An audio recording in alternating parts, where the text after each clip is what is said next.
গাধাকে সৃষ্টি করার পর তাকে বলা হলো সকাল থেকে সন্ধ্যা পর্যন্ত তাকে ক্লান্তিহীন পরিশ্রম করতে হবে, সারা জীবন তাকে পিঠে ভারী বোঝা বইতে হবে, খেতে পাবে শুধু ঘাস, আর তার মাথায় কোনো বুদ্ধি থাকবে না। তার আয়ু হবে 50 বছর। গাধা করজোড়ে সৃষ্টিকর্তাকে বলল, আমি এত বছর বাঁচতে চাই না, আমাকে 20 বছর আয়ু দেওয়া হোক। সৃষ্টিকর্তা সেটাই মঞ্জুর করলেন। কুকুরকে যখন সৃষ্টি করা হলো তখন তাকে বলা হলো যে সে হবে মানুষের সবচেয়ে বড় বন্ধু, কিন্তু সে খাবে মানুষের উচ্ছিষ্ট, এবং তার আয়ু হবে 30 বছর। কুকুর সৃষ্টিকর্তাকে বলল, আমি এত বছর বাঁচতে চাই না, আমাকে 15 বছর আয়ু দেওয়া হোক। সেটাই মঞ্জুর করা হলো।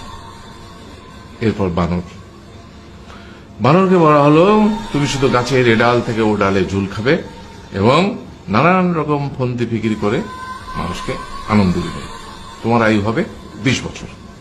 বানর বলল, আমি 20 বছর বাঁচতে চাই না, আমাকে 10 বছর দেওয়া হোক। সেটাই মঞ্জুর করা হলো। এবার এলো পুরুষ মানুষের পালা।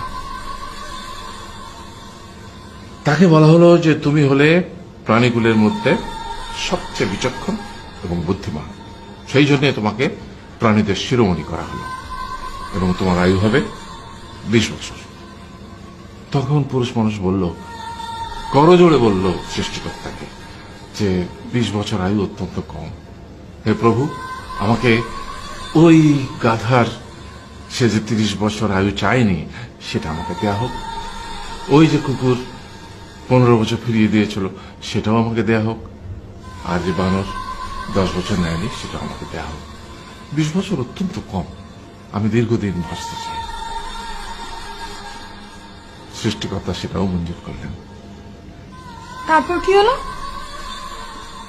সেই থেকে ছেলেরা পুরুষ মানুষ হিসেবে বাঁচে 20 বছর, তারপরের 30 বছর সংসারের বোঝা পিঠে করে বয়ে বেড়ায়, সেটা কার মতো? গাধার মতো। তারপরের 15 বছর সে তার ছেলে মেয়েরা যা দেয় সেই রকম ঠিক কুকুরের মতো উচ্ছিষ্ট খেয়ে বাঁচে।